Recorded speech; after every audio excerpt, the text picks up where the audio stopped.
Hello students. आज हम बात करने वाले हैं अपने चैप्टर मॉल कॉन्सेप्ट के बारे में, है ना। और मॉल कॉन्सेप्ट आज हम स्टार्ट कर रहे हैं।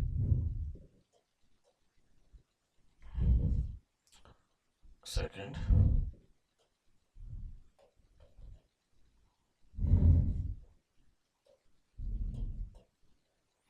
आज हम चैप्टर स्टार्ट करेंगे मॉल कॉन्सेप्ट।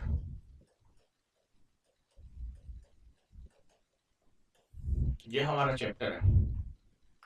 तो मॉल कॉन्सेप्ट स्टार्ट करने से पहले मैं आपको थोड़ा सा इसके बारे में बता दूं कि मॉल क्या होता है। तो बेसिकली बच्चों, जैसे हमारे पास में डजन की हम बात करें, दर्जन की हम बात करें, तो दर्जन जैसे एक इकाई है, डजन एक यूनिट है, वैसे ही मॉल भी एक यूनिट है। मॉल भी क्या है? एक यूनिट है जो किसी फिक्स नंबर के बारे में हमें बताती है, एक निश्चित संख्या के बारे में वो हमें बताती है। जैसे फॉर एग्जांपल हम बात करते हैं कि एक डजन बराबर होता है 12। यानी एक दर्जन का मतलब केवल और केवल क्या होता है? 12 होता है। एक दर्जन का मतलब क्या होता है? 12 होता है। ये कभी भी ऐसे नहीं बताती कि एक दर्जन, जैसे मैंने लिखा है एक डजन मतलब 12, और ये कभी भी किसी वस्तु के बारे में नहीं बताएगी, किसी भी बॉडी के बारे में नहीं बताएगी। ऐसे नहीं है कि एक डजन का मतलब 12 पेन होते हैं, एक डजन का मतलब 12 कॉपियां होती है, एक डजन का मतलब 12 किताबें होती है। ऐसा कभी भी नहीं बताती है ये केवल और केवल संख्या के बारे में बताती है। जैसे एक डजन का मतलब क्या होता है? 12 होता है। समझ गए बात को? जैसे एक डजन का मतलब क्या होता है? 12 होता है। अब इसी के आगे मैं अगर ऐसे लिख दूं, एक दर्जन या दर्जन बराबर 12, तो एक दर्जन पेन लिखूं मैं, पेन। एक दर्जन पेन मतलब 12 पेन। एक दर्जन पेन मतलब 12 पेन। और ऐसे ही अगर मैं बात करूं, एक दर्जन बुक मतलब 12 बुक। 12 बुक। समझ गए बात को? जैसे मैं बात करूं एक डजन आइसक्रीम, इसका मतलब हो गया 12 आइसक्रीम। 12 आइसक्रीम। तो सिंपली जैसे दर्जन हमें एक यूनिट है, एक इकाई है जो एक नंबर के बारे में, एक पर्टिकुलर नंबर के बारे में बताती है, एक संख्या के बारे में बताती है। वो किसी वस्तु के बारे में नहीं बताती है। उस दर्जन के आगे जिस भी वस्तु का नाम लिखा जाएगा, उतनी संख्या में वो वस्तु हो जाएगी, उतनी संख्या में वो बॉडी हो जाएगी, वो चीज हो जाएगी। समझ गए बात को? सिमिलरली वैसे ही मॉल भी एक यूनिट ही है। मॉल की बात करें, तो मॉल के बारे में हम बात करें तो एक मॉल बराबर होता है 6.023 इंटू 10 की पावर 23। एक मॉल बराबर क्या होता है? 6.023 इंटू 10 की पावर 23। एक मॉल इतनी संख्या के बारे में बताती है, जैसे एक दर्जन जो है, एक दर्जन है वो इतनी संख्या के 12 के बारे में बताती है। इसके ये भी किसी वस्तु के बारे में नहीं बताती है, ये भी केवल संख्या के बारे में बताती है। यदि इसके आगे हम जिस भी वस्तु का नाम लिखते हैं तो उतनी संख्या में ये हो जाएगी। जैसे मैंने बात करी एक मोल पेन, इसका मतलब हो गया इतने पेन, ये संख्या इतने पेन, है ना। जैसे मैंने बात करी एक मोल बुक, तो इतनी संख्या में बुक, यानी 6.023 इंटू 10 की पावर 23 बुक। सिंपल सी बात है। ऐसे जैसे मैंने बात करी एक मोल आइसक्रीम, लेकिन बेटा ध्यान देने वाली बात है, इतनी संख्या में ये आइसक्रीम हो जाएगी। लेकिन ध्यान देने वाली बात यह है कि ये तो हमारी डेली लाइफ की यूनिट है, जिसको हम प्रैक्टिकली यूज कर सकते हैं। प्रैक्टिकली पॉसिबल भी है किसी भी वस्तु को 12 संख्या में कलेक्ट कर पाना। लेकिन क्या बड़ी बड़ी वस्तुओं को, बड़ी बड़ी चीजें जो हमारे पास में होगी, उसको इस संख्या में इकट्ठा कर पाना पॉसिबल होगा? नहीं बेटा। इतनी संख्या में किसी भी बड़ी चीज को इतनी संख्या में इकट्ठा कर पाना पॉसिबल नहीं है। तो यहाँ से हमें एक चीज तो ये पता चलती है कि ये जो मोल वाली जो इकाई है, यूनिट है, ये मोल वाली जो इकाई है, यूनिट है, ये बड़ी वस्तुओं के लिए, लार्ज बॉडीज के लिए लागू नहीं है, या बड़ी वस्तुओं के लिए लागू नहीं है। तो फिर ये किसके लिए लागू है? तो बेटा ये छोटी वस्तुओं के लिए लागू है। तो अब मुद्दा ये आता है कि छोटी वस्तुओं में किसको काउंट करें। तो देखो बेटा, जो छोटी वस्तुएं हैं, जो छोटी वस्तुएं हैं उनको किस किस को छोटी वस्तुएं बोल सकते हैं? तो देखो, बेसिकली इस मोल को हम केमिस्ट्री में रीड करते हैं, इसलिए हम इसको केमिस्ट्री की इकाई भी बोलते हैं, केमिस्ट्री की यूनिट भी बोलते हैं। और केमिस्ट्री में हम छोटे छोटे बॉडीज के लिए, छोटे छोटे पार्टिकल्स के लिए, छोटे छोटे कणों के लिए हम काम में लेते हैं। तो कैसे काम में लेते हैं, देखो केमिस्ट्री में कौन कौन से कण हैं जो छोटे छोटे हैं। फॉर एग्जाम्पल बात करें हम एटम, एटम परमाणु, मॉलिक्यूल यानी अणु, इलेक्ट्रॉन, प्रोटॉन, न्यूट्रॉन, आयन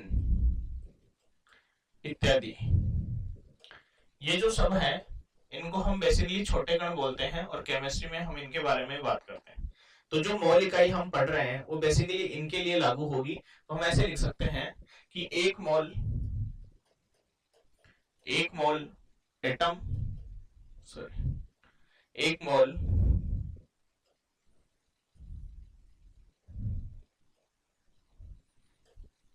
मोल एटम यानी 6.023 इंटू 10⁻23 एटम।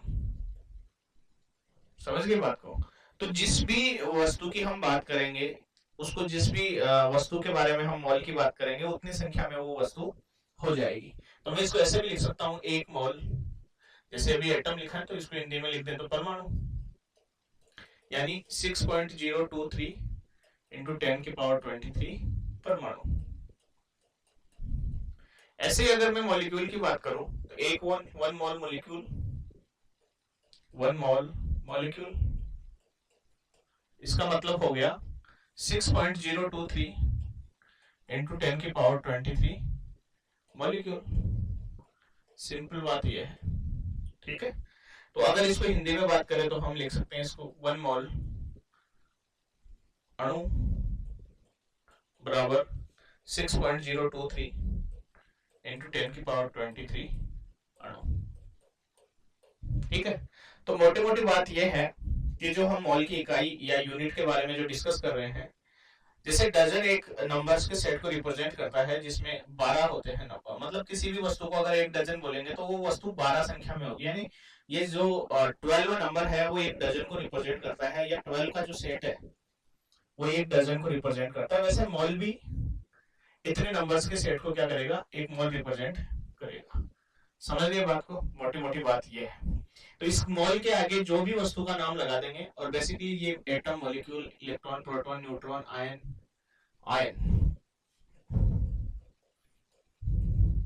परमाणु, अणु, आयन इत्यादि के बारे में हम इसके बारे में डिस्कस करेंगे।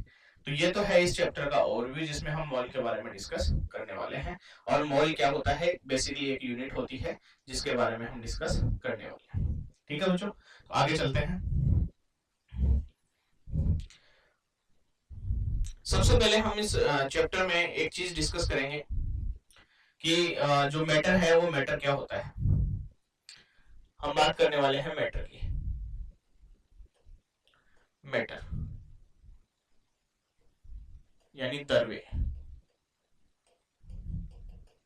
सबसे पहले हम बात करने वाले हैं मैटर की यानी द्रव्य की। द्रव्य क्या होता है, तो देखो बच्चों, कोई भी वस्तु जिसका खुद का द्रव्यमान होता हो और खुद का द्रव्यमान होता हो और वो स्थान घेरती हो, जगह को ऑक्यूपाई करती हो, या ऐसे भी बोल सकते हैं कोई भी बॉडी जिसका खुद का ऑन मास होता हो, जिसका खुद का मास होता हो और वो स्थान घेरे, वो सारी चीजें, वो सारी बॉडीज क्या कहलाएंगी, मैटर कहलाएंगी, द्रव्य कहलाएंगी। तो हम इसको ऐसे बोल सकते हैं, things which have its own mass and occupy space is called matter, Hindi में बात करें तो हम इसको लिख सकते हैं, कोई भी वस्तु जिसका द्रव्यमान होता हो तथा स्थान घेरती हो,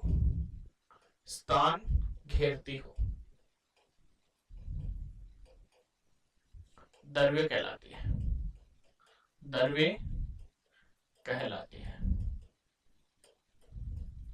ठीक है, तो मैटर के बारे में हम बात कर रहे हैं, तो इंग्लिश में बोले तो कोई भी चीज, कोई भी वस्तु जिसका खुद का अपना मास होता हो और वो स्थान स्पेस ऑक्यूपाई करती हो, क्या कहलाती है, क्या कहलाता है, मैटर कहलाता है। और हिंदी में हम बात करें तो कोई भी वस्तु जिसका खुद का अपना द्रव्यमान हो और जो स्थान घेरती हो, स्थान का मतलब किसी पर्टिकुलर आयतन को घेरती हो, तो वो कहलाता है द्रव्य। समझ गए बात को। तो हम देखो द्रव्य को अलग अलग तरीके से, अलग अलग आधार पर और अलग अलग बेसिस पे हम डिफाइन कर सकते हैं। जैसे पहले हम बात करें तो द्रव्य को उनकी स्टेट के आधार पर, यानी उसकी अवस्था के आधार पर हम विभाजित करने की कोशिश करें, तो यहां बात करते हैं हम द्रव्य को उनकी अवस्था के आधार पर, यानी matter on the basis of state. द्रव्य को उसकी अवस्था के आधार पर किस प्रकार से हम क्लासिफाई कर सकते हैं, डिफाइन कर सकते हैं। तो देखो द्रव्य, मैटर, इसकी स्टेट के आधार पर, अवस्था के आधार पर, एक स्टेट होती है जिसको हम बोलते हैं सॉलिड, ठोस। एक स्टेट होती है हमारे पास में लिक्विड, यानी द्रव। एक स्टेट होती है हमारे पास में गैस, यानी गैस। एक स्टेट होती है हमारे पास में प्लाज्मा, प्लाज्मा।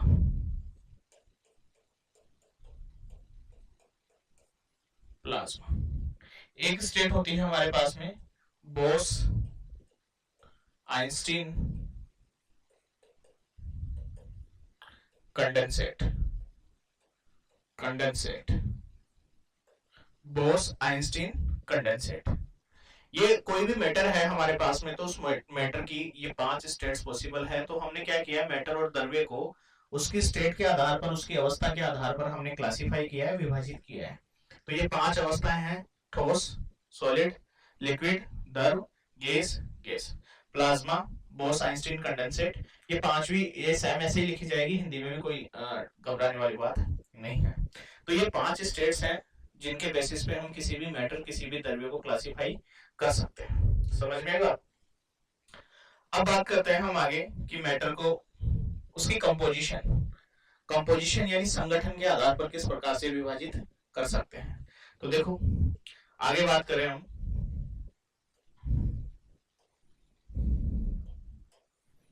मैटर है हमारे पास में, और इस मैटर को, इस द्रव्य को हम उसके संगठन के आधार पर 2 प्रकार से विभाजित कर सकते हैं। एक होता है हमारे पास में मिश्रण, एक होता है मिश्रण यानी मिक्सचर, और एक होता है हमारे पास में प्योर यानी शुद्ध। जो भी मैटर हमारे पास में है, द्रव्य हमारे पास में, उसको उसके संगठन, कंपोजिशन के बेसिस पे हम 2 प्रकार से क्लासिफाई कर सकते हैं, विभाजित कर सकते हैं, बांट सकते हैं। जिसमें पहला हम बात करने वाले हैं मिश्रण की, और दूसरा बात करने वाले हैं प्योर की। मिश्रण का मतलब क्या होता है कि जब 2 या 2 से अधिक पदार्थ, 2 या 2 से अधिक सब्सटेंस आपस में मिक्स होते हैं तो एक मिक्सचर का फॉर्मेशन करते हैं, एक मिश्रण का फॉर्मेशन करते हैं। समझ में आई बात। और प्योर की हम बात करें तो जिस मैटर के बारे में हम डिस्कस कर रहे हैं, केवल वही जो मैटर है, वही द्रव्य उसमें उपस्थित हो। जिस द्रव्य की हम बात कर रहे हैं, केवल वही द्रव्य उसमें उपस्थित हो। ठीक है, एक सेकेंड। उसके अलावा हम एक एक करके इनको डिस्कस करते हैं। जैसे मिश्रण की बात करें तो हमारे पास में 2 प्रकार के मिश्रण होते हैं। एक होता है होमोजीनियस, जिसको हम बोलते हैं समांगी, समांगी मिश्रण। एक होता है हेट्रोजीनियस, सेकेंड, एक होता है हमारे पास में हेट्रोजीनियस,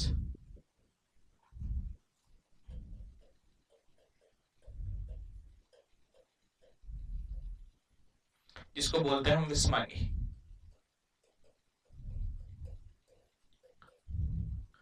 दो प्रकार के मिश्रण पॉसिबल है, एक समांगी मिश्रण, एक विषमांगी मिश्रण, यानी एक होमोजीनियस और एक हेट्रोजीनियस। एक एक करके हम इसके बारे में डिस्कस करते हैं। तो होमोजीनियस मिश्रण क्या होता है, होमोजीनियस मिक्सचर क्या होता है, समांगी मिश्रण क्या होता है, इसके बारे में बात करते हैं। देखो बेटा, हमने जब भी हम मिक्सचर बनाते हैं तो उसमें दो या दो से अधिक सब्सटेंस हम मिक्स करेंगे। मिश्रण तभी बनेगा जब मिनिमम दो सब्सटेंस हो या दो से ज्यादा हो, तभी मिक्सचर बनेगा। तो जब भी हम मिक्सचर बनाएंगे तो दो प्रकार के मिक्सचर हमारे पास में होंगे, एक होमोजीनियस और एक हेट्रोजीनियस, समांगी और विषमांगी। तो समांगी मिश्रण यानी होमोजीनियस मिक्सचर उसको बोलेंगे कि जिन जिन सब्सटेंस को, जिन जिन पदार्थ को हमने उसमें मिलाया है, जिन जिन सब्सटेंस को, जिन जिन पदार्थ को हमने उसमें मिलाया है, वो पूर्ण रूप से और पूरे विलयन में, संपूर्ण मिश्रण में एक समान रूप से वितरित हो जाए।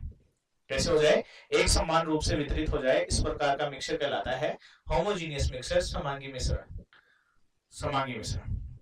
अगर इसके उदाहरण की हम बात करें तो जैसे मान लो हमारे पास में उदाहरण है, हमने दूध और पानी को मिला दिया, दूध और पानी को मिक्स कर दिया, तो दो सब्सटेंस, दो पदार्थ हमने ले लिए, दोनों को मिक्स कर दिया। मिक्स करने के बाद में हम देखेंगे क्या पानी जो है हमने उसमें मिलाया है वो पूर्ण रूप से या एक समान रूप से उस दूध में मिक्स हो गया। कहीं ऐसा तो नहीं ना जहां पानी हमने डाला है वहीं पानी रह गया हो और दूध अलग हो, ऐसा नहीं है बेटा। जो भी पानी हमने उस मिश्रण में डाला वो एक समान रूप से वितरित हो गया। तो कहीं से भी हम लेंगे, कहीं से भी उसकी मात्रा को हम चुनेंगे, उसकी अमाउंट को कहीं से भी हम पिक करेंगे, तो उस जो दूध है उसमें पानी का जो अनुपात है, पानी का जो रेशियो है वो सेम रहेगा, पानी का जो रेशियो है वो सेम रहेगा। तो हम ऐसे बोल सकते हैं कि होमोजीनियस मिक्सचर वो होते हैं जिसमें मिलाए गए सब्सटेंस संपूर्ण मिक्सचर में, कंप्लीट मिक्सचर में यूनिफॉर्मली डिस्ट्रीब्यूट होते हैं, यूनिफॉर्मली डिस्ट्रीब्यूट होते हैं, ऐसे मिक्सचर कहलाते हैं होमोजीनियस मिक्सचर। और हेट्रोजीनियस मिक्सचर की बात करें तो हेट्रोजीनियस वो मिक्सचर होते हैं जिनमें हम जो भी सब्सटेंस, जो भी पदार्थ हमने मिलाए हैं वो संपूर्ण रूप से या एक समान रूप से वितरित नहीं होते हैं। जैसे मान लो मैंने लिया पानी की बोतल, सॉरी पानी की बाल्टी भर ली मैंने और उसमें मिट्टी डाल दी, मिट्टी डालने के बाद में मैंने उसको थोड़ा सा घोल दिया है, घोलने के बाद में 4 ग्लास में मैंने अलग अलग ग्लास में उस मिक्सचर को रख दिया। क्या चारों ग्लास में मिट्टी की मात्रा, मिट्टी की अमाउंट सेम है? नहीं बेटा, सारे ग्लास में मिट्टी की अमाउंट सेम नहीं होगी। तो हम यहाँ से ये बोल सकते हैं कि जो भी सब्सटेंस, जो भी पदार्थ हमने उस मिक्सचर में मिलाया है वो यूनिफॉर्मली डिस्ट्रीब्यूट नहीं हुआ है। तो यहां से हम ये कंक्लूड कर सकते हैं कि वो मिक्सचर, वो मिश्रण जिसमें उसके मिलाए गए पदार्थ, जो सब्सटेंस है वो यूनिफॉर्मली यानी एक समान रूप से, यूनिफॉर्मली डिस्ट्रीब्यूट हो गए यानी एक समान रूप से वितरित हो गए, ऐसे मिश्रण कहलाते हैं समांगी मिश्रण, होमोजीनियस मिश्रण। ऐसे मिक्सचर कहलाते हैं होमोजीनियस मिक्सचर या समांगी मिश्रण। और यदि मिलाए गए पदार्थ एक समान रूप से वितरित नहीं हुए, जैसा कि मैंने आपको उदाहरण दिया मिट्टी और पानी का, अगर मिलाए गए पदार्थ एक समान रूप से वितरित नहीं हुए यानी यूनिफॉर्मली डिस्ट्रीब्यूट नहीं हुए हैं, उस मिश्रण को बोलते हैं विषमांगी मिश्रण, उस मिक्सचर को बोलते हैं हेट्रोजीनियस मिक्सचर। समझ में आई बेटा? अब हम बात करते हैं प्योर सब्सटेंस की। तो प्योर सब्सटेंस हमारे पास में दो प्रकार का होता है।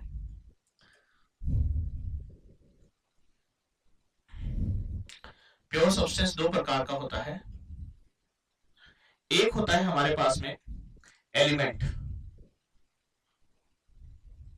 एलिमेंट जिसको हम बोलते हैं तत्व, और एक होता है कंपाउंड जिसको हम बोलते हैं यौगिक। प्योर सब्सटेंस जो है, शुद्ध द्रव्य जो है हमारे पास में दो प्रकार का होगा, एक को बोलेंगे हम एलिमेंट और दूसरे को बोलेंगे कंपाउंड। अब ये एलिमेंट क्या होता है? सबसे पहली बात तो ये आती है कि ये एलिमेंट क्या होता है। तो एलिमेंट की बात करें तो सबसे पहले सेम टाइप के एलिमेंट, सेम टाइप एटम से जो मिलता है, मिलकर बनता है, सेम टाइप के एटम से मिलकर के जो सब्सटेंस बनता है उसको बोलते हैं हम एलिमेंट। या ऐसे भी बोल सकते हैं समान परमाणु, समान परमाणु से मिलकर जो बनता है, समान परमाणु से जो मिलकर बनता है उसको बोलते हैं हम एलिमेंट, तत्व। जैसे उदाहरण है हमारे पास में, उदाहरण है हाइड्रोजन, हाइड्रोजन के साथ मिलकर के H2 का निर्माण करता है, तो ये एक एलिमेंट है, ये एक तत्व है। ऐसे ही ऑक्सीजन, ऑक्सीजन के साथ मिलकर के O2 का निर्माण करता है, तो ये O2 जो है वो एक एलिमेंट है, एक तत्व है। ऐसे ही हम बात करें नाइट्रोजन, नाइट्रोजन के साथ मिलकर के, सॉरी, नाइट्रोजन, नाइट्रोजन के साथ मिलकर के N2 का निर्माण करता है, तो ये भी एक क्या है, एलिमेंट है, तत्व है। तो हम ये बोल सकते हैं तत्व के बारे में कि जब समान प्रकार के परमाणु मिलकर के किसी यौगिक का निर्माण करते हैं, समान प्रकार के परमाणु मिलकर के किसी यौगिक का निर्माण करते हैं, किसी अणु का निर्माण करते हैं, तो वो कहलाता है तत्व। तो सेम टाइप के एटम कंबाइन होकर के जिस मॉलिक्यूल का फॉर्मेशन करते हैं वो क्या कहलाता है, एलिमेंट कहलाता है, तत्व कहलाता है। समझ गए बात को। ऐसे ही हम बात करें तो ये देखो, हम जो एलिमेंट फॉर्मेशन कर रहे हैं उसकी बेसिक यूनिट की बात करें हम, यानी इसकी बेसिक यूनिट क्या है, इसकी कौन सी यूनिट के रिपीटेशन से ये बन रहा है, एलिमेंट जो है कौन सी यूनिट के रिपीटेशन से बन रहा है, या बेसिक यूनिट, स्मॉलेस्ट यूनिट क्या है इसकी। तो हम देखेंगे कि ये भी जो एलिमेंट है वो सेम टाइप के एटम से मिलकर बना हुआ है, समान परमाणु से मिलकर बना हुआ है। तो जब परमाणु परमाणु आपस में जुड़ेंगे तभी तो एलिमेंट का फॉर्मेशन होगा, और वो परमाणु भी क्या होने चाहिए, सेम टाइप के परमाणु होने चाहिए। तो हम यहाँ से ये बोल सकते हैं कि एलिमेंट जो है, नेक्स्ट पेज पे ले लेते हैं, एलिमेंट जो है स्मॉलेस्ट यूनिट जो है उसकी सबसे छोटी इकाई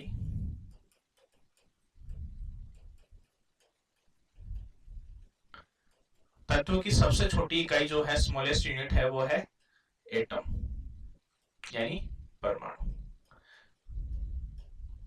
वो क्या है, परमाणु है।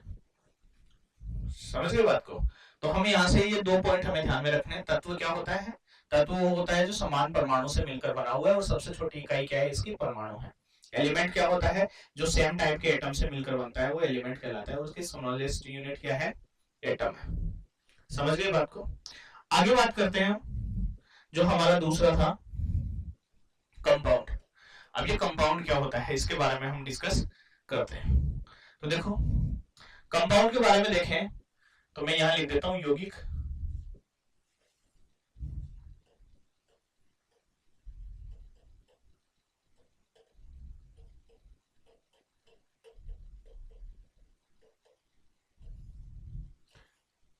तो ये क्या है, समान प्रकार के अणुओं से मिलकर बनता है, सेम टाइप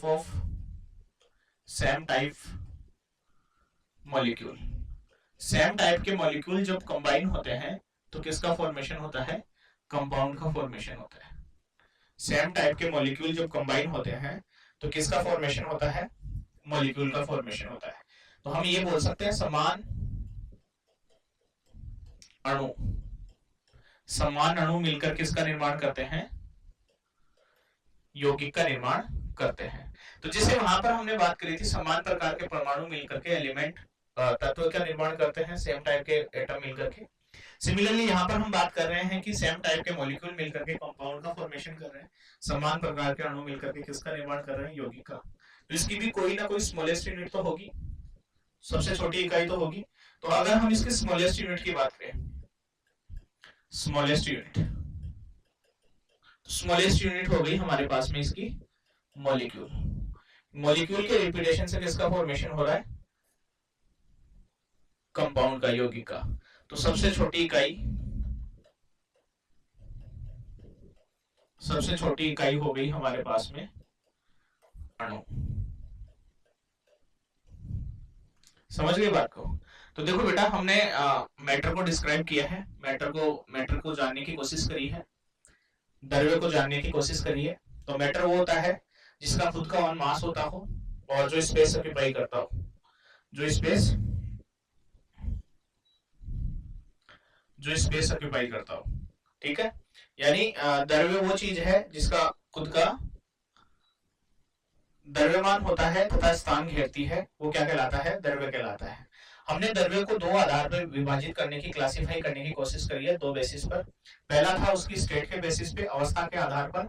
और अवस्था के आधार पर हमने देखा कि 5 प्रकार की उसकी अवस्था है, ठोस, द्रव, गैस, प्लाज्मा और बोस-आइंस्टीन कंडेंसेट। यानी on the basis of state हमने मैटर को 5 स्टेट्स में क्लासिफाई किया है, सॉलिड, लिक्विड, गैस और प्लाज्मा। और बोस-आइंस्टीन कंडेंसेट। दूसरा, हमने उसके कंपोजिशन के बेसिस पे यानी संगठन के आधार पर उसको विभाजित किया है, on the basis of composition, और संगठन के आधार पर।